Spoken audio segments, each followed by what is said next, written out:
America knew Harry Truman as Give 'em Hell Harry, the plainspoken president who made world-altering decisions with decisive force.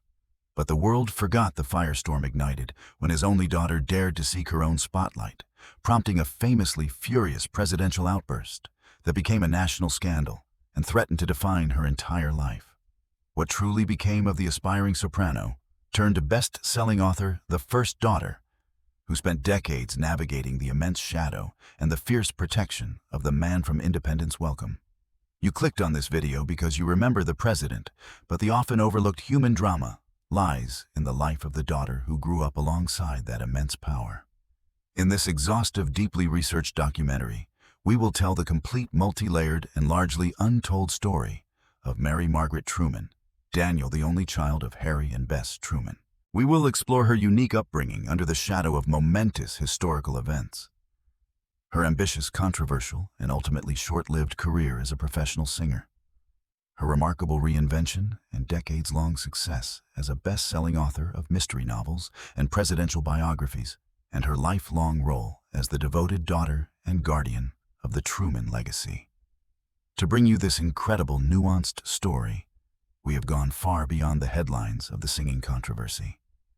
We have meticulously researched Truman's own letters and memoirs, particularly regarding his fierce paternal protectiveness, analyzed Margaret Truman's own extensive writings, including her biographies of her parents and her autobiography, consulted countless contemporary news reports, music reviews, book reviews, and historical accounts spanning nearly 9 decades. This is not just a superficial, "Where are they now?" It is a deep, unflinching exploration of the profound challenges and unique opportunities of being the sole heir to a presidential legacy defined by plain-speaking integrity.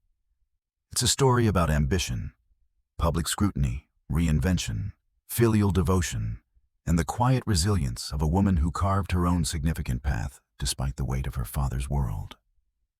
Prepare to understand the full, complex, and deeply human life of Margaret Truman Daniel. Number 3. Daughter of Destiny. Growing up, Truman. Childhood White House years. The story begins not in the spotlight, but in the heartland, with the arrival of a cherished only child into a family defined by Midwestern values and burgeoning political ambition. She would grow from a small-town girl into the first daughter, her adolescence unfolding against the backdrop of global war and the unprecedented pressures of the atomic age, forever marked by her father's sudden, world-altering ascent to power. Mary Margaret Truman was born on February 17, 1924, in Independence, Missouri. She was the only child of Harry S. Truman, then a county judge, an administrative, not judicial position in Jackson County, Missouri, and his wife Elizabeth Bess Wallace Truman. Unlike many presidential children born into established political dynasties like the Roosevelts or Kennedys, Margaret's early years were relatively modest and grounded in the rhythms of middle-class small-town life. Her father was a respected local politician associated with a Pendergast machine, a connection that would later bring scrutiny, a WWWI veteran who had served heroically as an artillery captain, a former farmer, and a failed haberdasher. Hard-working and ambitious, but far from the national stage. Her mother, Bess, came from a more prominent local family.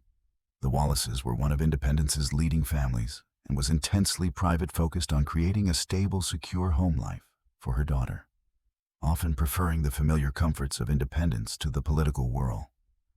Margaret grew up adored the sole focus of her parents' attention. She was reportedly a bright, determined, and sometimes strong-willed child. Her upbringing emphasized education. She attended public schools and Independence music. She began singing and piano lessons early, showing a clear aptitude and interest in the Midwestern values of hard work, loyalty, and discretion. While her father's political career gradually progressed, leading him to the U.S. Senate in 1935, when Margaret was 11. The family maintained their home base in Independence, the modest house on North Delaware Street. Margaret spent much of her time there, with her mother attending local schools while her father served in Washington, D.C., often living in small apartments or hotel rooms.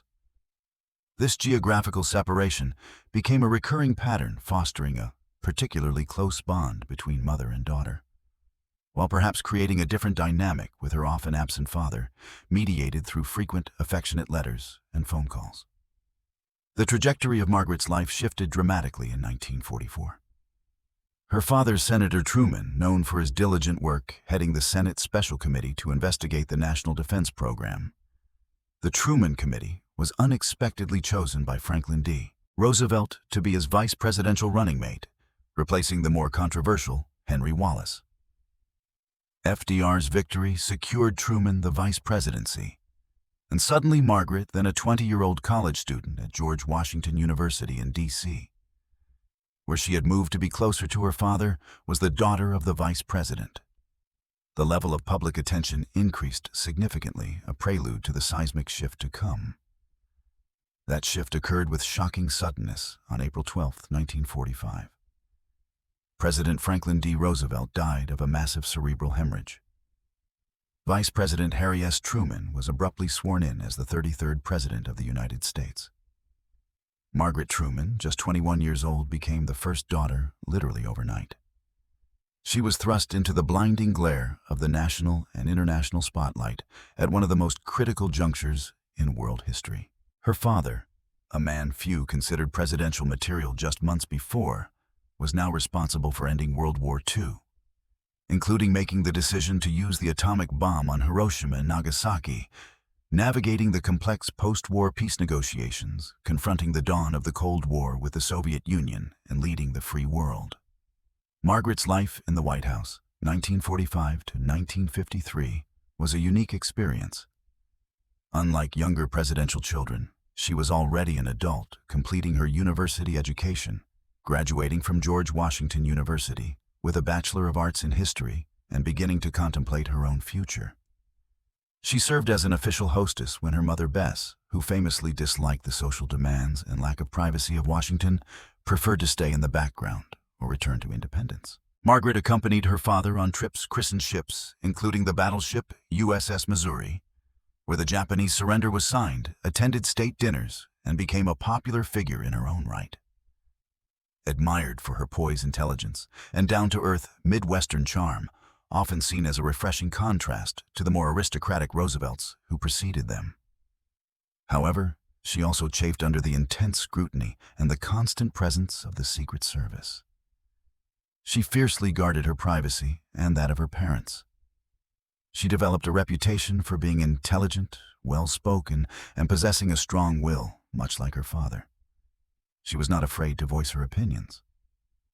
It was during these White House years that her long-held ambition to pursue a professional career began to crystallize, setting the stage for her next and most controversial public act. The scandal of this period was simply the inherent pressure and lack of privacy faced by any first family, amplified by the momentous historical context of post-war Reconstruction and the emerging Cold War. The untold story is how this unique upbringing, the blend of Midwestern normalcy, the sudden thrust into the global spotlight, the experience of living alongside immense power and historical decision-making, shaped Margaret Truman. It fostered her independence, her determination, her strong sense of self, and perhaps her belief that she, too, could command a stage, albeit a very different one from her father's political arena. Margaret navigated the White House years with poise, becoming a popular figure. But her personal ambitions lay beyond social duties.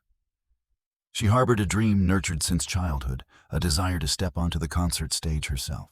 This ambition would lead her directly into a firestorm of controversy, testing her resilience and forcing her famous father into a battle he perhaps never anticipated. Number 2, the aspiring soprano. The presidential fury, the singing career controversy. She possessed the most famous father in the world, but Margaret Truman yearned for her own applause, dreaming of a career as a classical singer. She bravely stepped onto the stage, only to face a critical mauling that provoked one of the most infamous displays of presidential temper in history, sparking a national debate about nepotism, criticism, and a father's protective rage. Margaret Truman's love for music, particularly singing, began in childhood. Encouraged by her parents, she took lessons and harbored aspirations of becoming a professional classical soprano. This was a serious ambition, not merely a dilettante's hobby. During her White House years, she intensified her vocal training with respected teachers, including Helen Traubel of the Metropolitan Opera. She clearly possessed a pleasant lyric soprano voice, determination, and the famous Truman work ethic. The question was whether she had the exceptional talent and rigorous technique required for a top-tier classical career, especially under the inevitable scrutiny her name would attract. Was her voice truly world-class, or merely good enough for a president's daughter?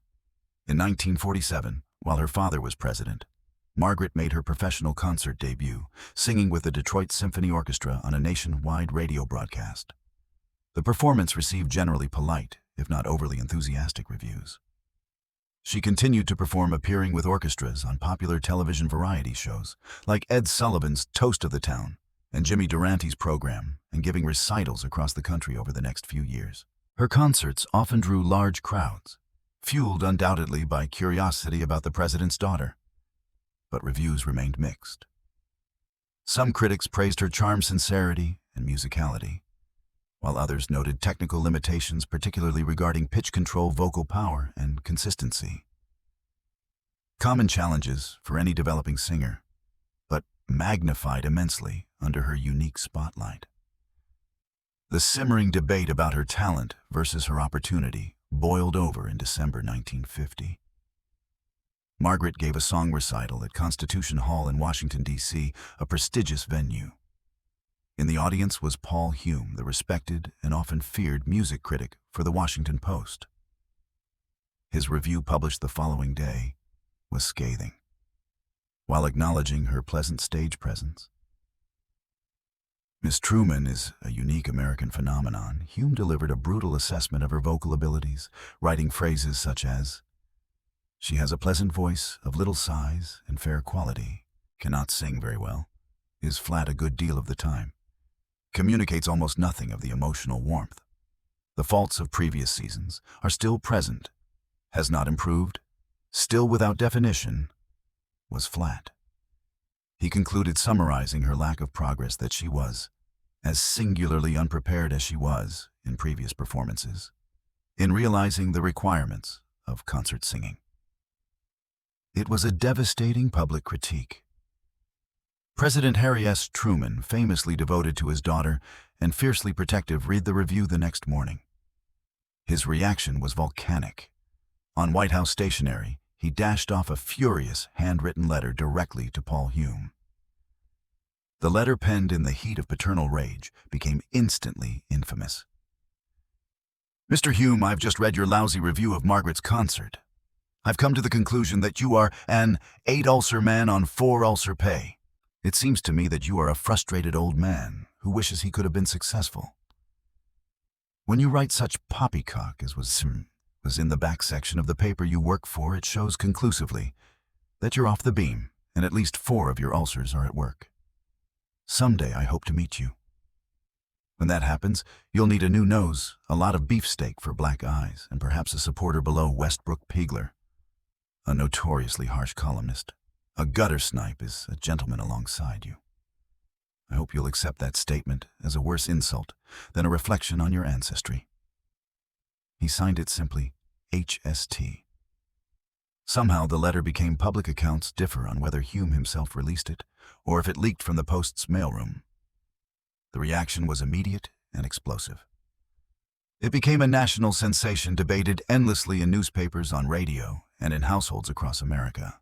Was Truman's reaction an understandable, if excessive, display of fatherly loyalty, or was it an unacceptable abuse of presidential power? An attempt to intimidate a music critic and stifle freedom of the press? Public opinion was divided. Many sympathized with the protective father, "Give him hell, Harry," defending his daughter, while others were appalled by the crude language and implied threat of violence from the President of the United States. Cartoonists had a field day depicting Truman in boxing gloves chasing Hume. Paul Hume overnight became one of the most famous music critics in the country. For Margaret, the incident was deeply embarrassing and professionally damaging. While she publicly defended her father's loyalty, "I think it's wonderful he writes letters like that. She reportedly said the scandal overshadowed her actual singing. It reinforced the perception that she was receiving attention primarily because of her name, and that her career couldn't withstand objective criticism. Although she bravely continued to perform for several more years, appearing on television and radio, and even making guest appearances on comedy shows, where she poked fun at the incident, demonstrating her own brand of Truman resilience. Her classical singing career never truly recovered from the Hume controversy. She eventually gracefully phased out her concert appearances by the mid-1950s. Margaret Truman's scandal was this infamous clash between presidential power and critical review fueled by paternal fury. The untold story is the immense personal toll it must have taken on her. She had pursued her ambitions seriously, worked hard at her craft, and bravely put herself on public display, only to have her efforts become a national punchline due to a negative review and her father's explosive reaction. Her relatively short singing career serves as a poignant cautionary tale about the unique, often cruel pressures faced by presidential children who dare to seek their own spotlight, especially in a field judged as subjectively as the arts. It highlighted the near impossibility of being evaluated solely on merit when bearing such a powerful name. The dream of becoming a renowned soprano ended in a blaze of controversy. But Margaret Truman possessed a sharp intellect, a deep understanding of the world she grew up in, and the famous Truman resilience. She would step away from the performance stage only to find a new, even more successful and far less contentious voice. Not through song, but through the written word. Number 1, the best-selling author, the legacy keeper, Margaret Truman Daniel's Reinvention. Her singing voice silenced by scrutiny, the president's daughter could have retreated into quiet domesticity. Instead, she picked up a pen. Drawing on her unparalleled insider knowledge of Washington, D.C.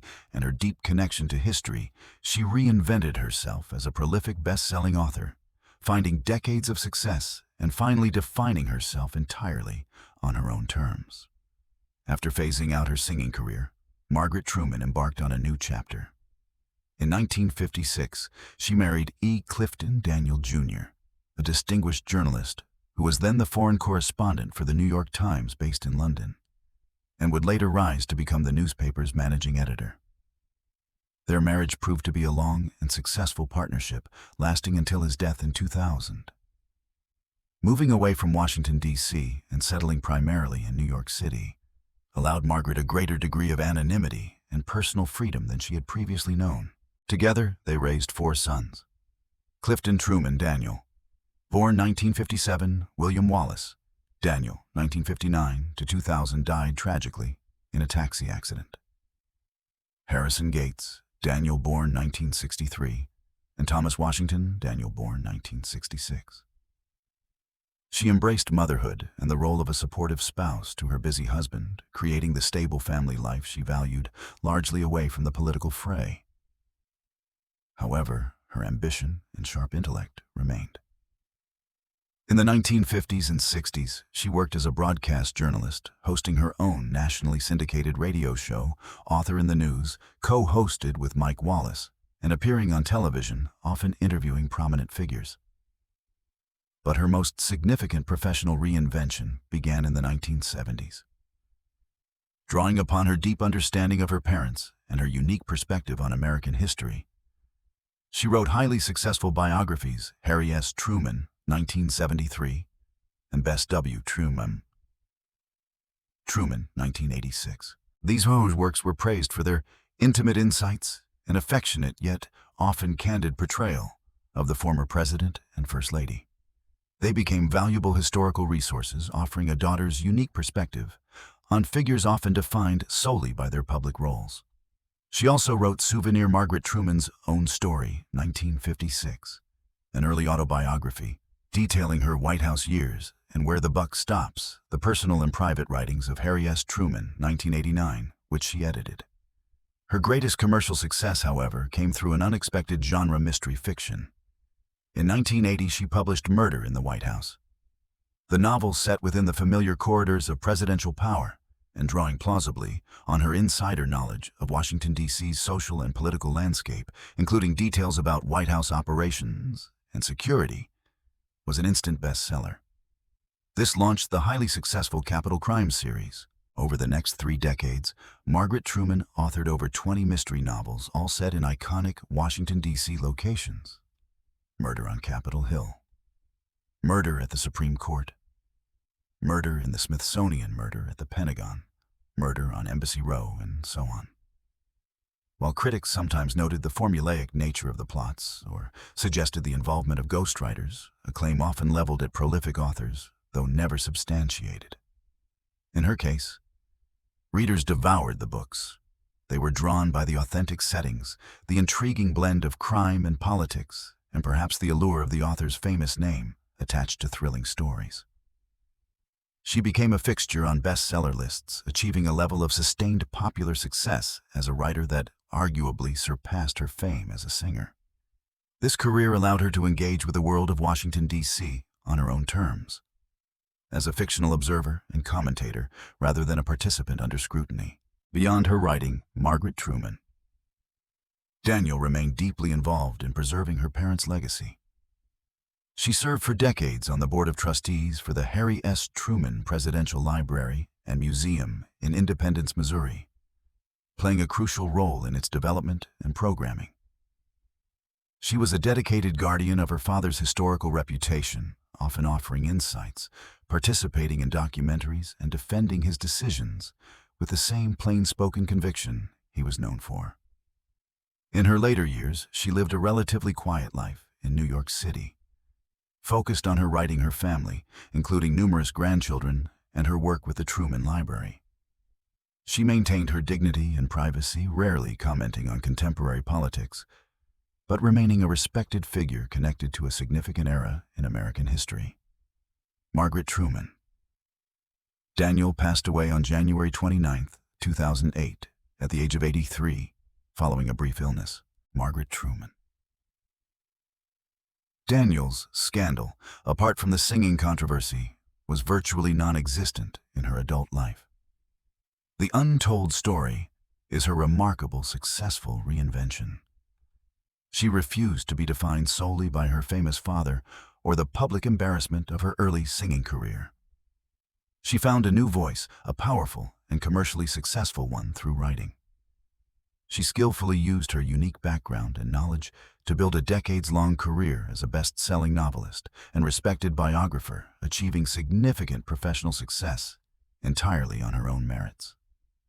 Her life is a testament to the Truman resilience, a story of navigating immense pressure, overcoming public setbacks, and ultimately defining oneself through hard work, intelligence, and a quiet determination to write her own chapter. She wasn't just Harry Truman's daughter. She was Margaret Truman Daniel, author. The Journey of Margaret Truman Daniel, from first daughter to controversial soprano to best-selling author, is a unique and compelling story of navigating a presidential legacy with resilience and reinvention. Her life underscores the complex path faced by children thrust into the historical spotlight. This theme of presidential offspring forging their own identities under immense pressure resonates with the story of another dynamic first family who occupied the White House earlier in the 20th century. That family belonged to the whirlwind force of nature, Theodore Roosevelt. On this channel previously, we explored the fascinating and often dramatic lives of Theodore Roosevelt's 6 children. Did you know that the heirs of the bull moose included a rebellious socialite princess, multiple war heroes, one earning a Medal of Honor, another dying tragically in combat, a troubled explorer, a dedicated nurse, and a staunch conservative activist? Their diverse and strenuous lives offer a captivating look at another iconic presidential dynasty. The full, untold story of the Roosevelt children is one you won't want to miss. Click the video on your screen right now to uncover that incredible, untold story. And as always, thank you for watching.